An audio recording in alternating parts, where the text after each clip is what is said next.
Happy New Year's, everyone. The time of the year when people celebrate and set their New Year's resolutions and goals. Let me tell you mine. So for Japanese, one of my lifetime goals is to be able to read any Japanese novel that I pick up. Like, I want to be able to understand, if not 100%, then 90 through 95. Now, I'm gonna exclude any space science or medical or political themed ones because, let's be honest, we can't even understand them in our own language. So it's definitely gonna have to be novels that I've actively studied the vocabulary for to be able to understand them. And at this present time and moment, I'm not really interested in any medical themed Japanese dramas or stories. Most of the Japanese media that I enjoy is usually themed in detective/lawyer ones and fantasy. Which, now that I think about it, in order to watch lawyer/courtroom stuff, you're gonna need a lot of vocabulary to understand that specific genre. But just from the few J-dramas about detectives and cops and lawyers that I watch, I feel like I've already picked up quite a good handful of the basics on it. Like, I feel like I know more legal rules in Japan than I do in my own country. No, literally, because I was watching, I forgot what rule it was, but it was, of course, someone broke the law and his lawyer was defending him in court, and the main character was like, well, in Japan, this, if you do this or whatever like that, legally, we can't stop them or whatever like that. I was like, yo, I didn't know that you couldn't do that. Like, they could, that's so cool. So now I know that knowledge. I'm like, wait, bruh, you do realize not every rule applies to America. Like, certain things, say for instance, it may be illegal in America to jaywalk, but in other countries, it may not be illegal. So I was like, okay, never mind. It may be the same, but it's probably gonna be a little bit different. Never mind. But still, it was really cool. So, yeah.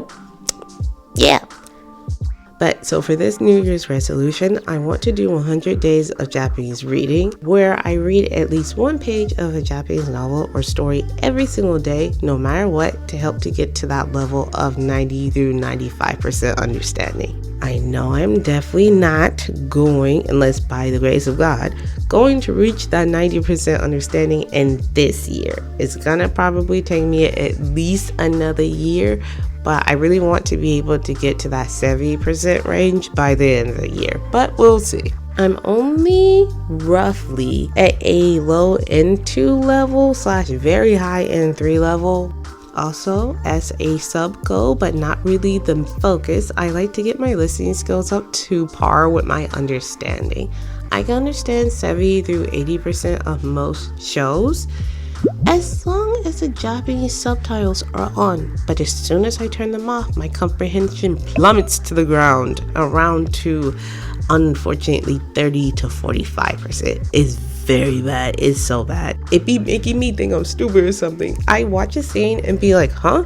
What did he say? But like, as soon as I can see the kanji and words, like turn on the subtitles, I'm like, oh, that's what he said. And it's very annoying because it's like, I know, I understand, like, how come I can understand it if I read it in Japanese, but I can't understand listening. And sometimes it's not even words that I don't know, because sometimes I'll turn it on and they said some word that I've never seen before. I was like, that makes sense. But sometimes, say for instance, it could be, he said, I ate an apple, but I know how to say that in Japanese. I know what that is. Why did I hear that? I mean, of course, I usually always hear that, but I'm just saying, giving an example, I'm like, bruh, why didn't I get that? And it's very discouraging on my skill level, and it makes me very upset and not a good feeling. It's also to the point that if a show doesn't have Japanese subtitles, then I just don't watch it, because I would barely be able to know what's going on.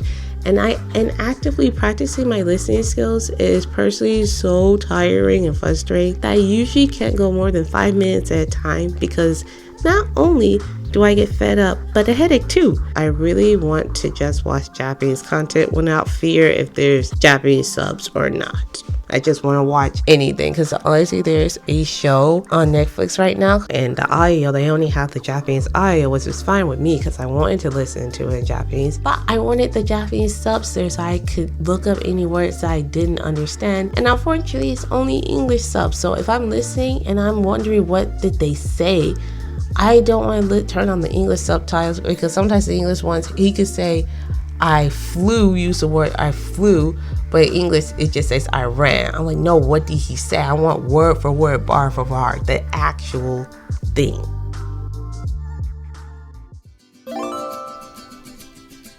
All right, goal number 2. Now for Spanish, I want to be able to understand basic Spanish, aka B1 or A2 level by the end of the year. The goal is B1, but realistically speaking, I'm most likely going to be at A2 with the way that I'm studying, or lack of thereof. The reason why I'm learning Spanish is because where I live, there is a lot of Spanish speakers. In fact, I say 60% of the population is Hispanic. But even when I think that someone's white or black or even Asian, turns out they're Hispanic. For example, one of my coworkers who I used to work with, who I thought was white, told me one day after us talking, I can't remember what we were talking about, but she looked at me and she said, "Oh, Nora, I'm not white, I'm Hispanic. My family's from Spain." And then immediately burst out laughing. Needless to say, my mouth was left hanging wide open. "You're Hispanic? I thought you were white!" To this day, I'm still flabbergasted. And then she proceeded to give me a lesson on Hispanic heritage and how even though they all speak Spanish, it's each a different type of Spanish and how they can all look quite different indeed. From white to black to Asian and to looking Hispanic, etc. I know some of you may say that that's basic knowledge, but to me it wasn't, and it was actually pretty cool getting taught that. That event is my favorite memory of that coworker because she just laughed and was so sweet about it. And she literally has the voice of Fluttershy, so hearing her give me a mini school lecture about world culture is just so funny to me. But yeah, I think it's kind of like embarrassing way to say it. I think that moment, it was like the year that I realized like, oh, Hispanics can be so many different, they can look so different, and there's like so many different like variety of it. I think it's really cool though. That was like my realization of Spanish is much wider than just Dora or stuff like that. So she really helped me open my eyes and like have a bigger world view of Spanish, and it was really cool. I'm going to be specifically learning Mexican Spanish since that's what the majority of Spanish speakers are around here. I mainly want to be able to help and make the experience of the people who can't or can barely speak English when they come into the store less nerve-wracking and scary. I work in retail, so there are a lot of young families that move here, and the children can speak and understand English just fine, but the parents not all the time. And trying to communicate with Google Translate is extremely helpful, but kind of tiring for both parties. So I want to be able to say the most common retail phrases such as, "Can I help you? What size and color are you looking for? Would you like a bag?" And be able to have a basic conversation about how their weekend went. Because just literally yesterday, it was an old lady, a old Hispanic lady came up. I was like, "Oh, how are you?" And she looked at me. She was like, "Oh, no." She said how she doesn't speak English. And the little Spanish that I was studying, I was like, "Let me bring it together. It's time to shine." Guys telling me, giving me the errand. You know how you say you wanted someone to teach you Spanish? Well, I'm just want to test you and see if you're really willing to put in the work by yourself and see if you're basically, I guess, like, worthy. You're not worthy, you know what I mean? Basically, you're ready if you should be able to, like, someone teach you. So I remembered the little word. I was like, hola, ¿cómo está? And she was like, oh, bien. And she was excited or like that. Oh, at least you said some type of word and stuff like that. So it was really sweet. That was basically all we said. And I waved to her goodbye. And she was like, bye, or like that. So it was really nice. And I felt proud of myself and happy that I at least made her smile, knowing that, hey, this person is nice and sweet. She at least said something to me in my language that I could understand. So those are the moments that I live for, that I want. To be able to help people and put a smile, because I know how it is, especially sometimes going to a new place. And if the customer service, if they're rude and mean, then it makes me never want to go back to that place. So I want to be able to be that smiling face, that good customer service, that Japanese customer service to be exact, because they have some of the best, if not the best, in the entire world. I want to bring that over to America.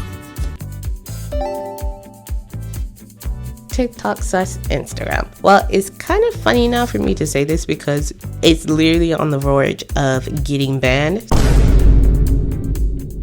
So I think this goal will be easy, but it's to stop spending so much time on TikTok and Instagram. But to be honest, I don't even use TikTok, save for a few times. I watch all of my TikTok on Instagram Reels. I'm an IG girl. So all the people running around screaming about TikTok is getting banned or shut down, it's not me. But I do want to give my condolences to all of you who are TikTokers, because if it was Instagram, I'd be screaming too. I'll be running streets crying, banging on Parliament to let me in and tell them don't ban Instagram. Do you know how many reels, how many saved sounds that I have? It's literally probably in the thousands by now. I'm not even lying. Have I gone back to most of them? No. To the sounds, yes. But to the reels I've saved, not really. My average time for being on IG a day is about 3 or 4 hours. And it could be more. That's just Instagram. And we're not even going to include YouTube or my never-ending research purposes web browsing. I remember asking God a long time ago if he could just give me a few more hours in the day. Then I would be able to do the things he's called me to do. Well, he helped me realize that I had all the hours I needed. I was just using them, my Instagram reels. So yeah, 2025, I want to bring down my time on Instagram, basically my time on anything but that's the entertainment wise, such as basically being on YouTube and Instagram, just searching for no purposes at all. Just bring it down to an hour. Just an hour a day sounds about right. And I want to just spend all that time that I use to just doom scroll and to like learning things or just reading my Bible. If I'm bored, read my Bible or take a nap or do something instead of that. I can use that 5-15 minutes of time that I have to open up my ASL app and learn from there, or Spanish or something like that, or memorize some Bible verses. I don't want to spend my time just looking at a video that I can't even remember what the last 5 were. So ASL. This is new for me, but if you look at my hand that I drew, it's not the rock on sign. It's actually the American Sign Language for love. Just like Spanish, how I'm learning it to help people, ASL is definitely something useful that everybody shouldn't probably learn just a little bit of. I've honestly never really cared about learning it. I just thought it was cool from time to time. But there's a deaf woman that works at my job, and although she can hear just a wee bit, so it's not hard communicating with her, she just reads her lips and sometimes she's like, can you repeat that again? I just thought it would be a kind gesture to learn a little bit of sign language, so like some basic greetings and common work phrases. She also said if I learn the alphabet, then she'll start teaching me 3 new signs every day. Well, every shift that we see each other, that is. It nearly broke my heart one time when she excitedly showed me a mug that her friend gave her for Christmas, I think. And on it either said, I love you or Merry Christmas. I can't remember which one.